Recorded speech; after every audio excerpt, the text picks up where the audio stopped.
Hi, I'm Kylie and I'm going to share with you my top tips for an empowered postpartum. I am a birth doula, placenta encapsulation specialist, antenatal educator and normal birth consultant. Babies are in tune with their mother. How could they not be? They've been in the womb for 9 months before they were born. So if a mother is feeling stressed, anxious, worried, if she's really tired and frazzled and not feeling at her best, then the baby's going to pick that up too. The baby will pick up those stresses and become unsettled. So the best thing that a mother can do in the postpartum as a part of taking care of her baby is ensuring that she's really taking good care of herself. So my first tip is for the mother to really look after her own needs. You've just had a baby, so it's really important that you're looking after your basic physical needs. You need to have lots of rest, stay in bed, don't get up if you don't need to, and only do what you have to do. So staying in bed, doing lots of skin to skin with your baby, gazing at your baby.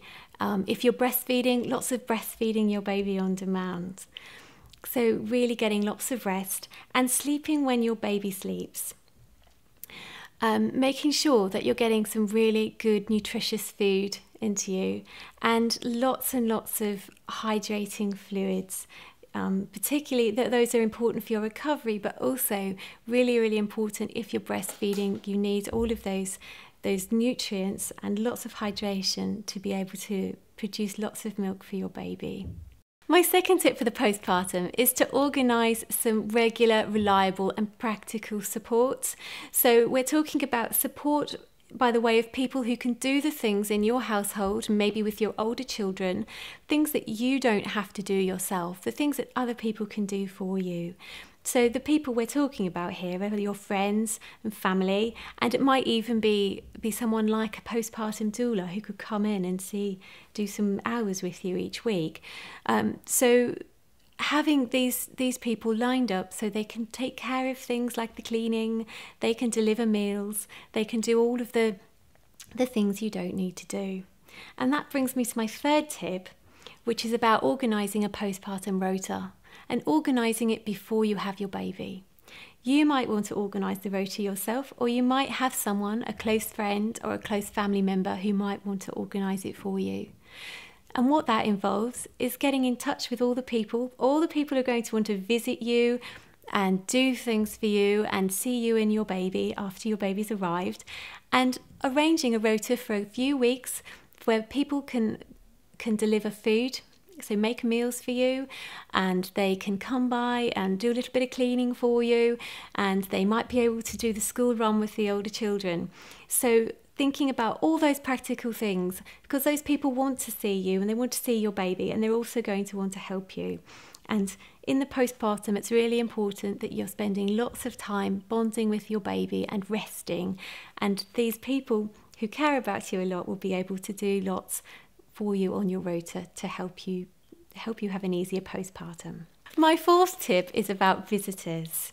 Okay, everyone wants to visit you when you've just had a baby, but it is really important to put some boundaries in place.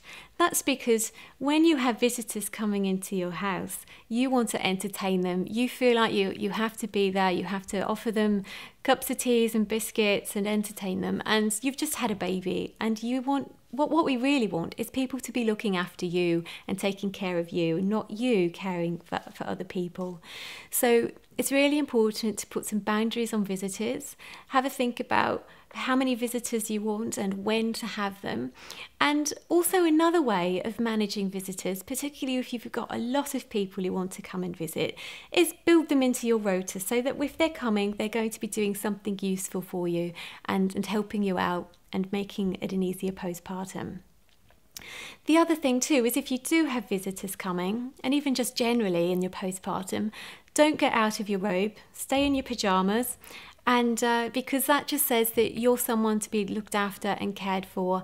It's not you're not the person that you normally are who's making sandwiches and feeding people and making cups of teas.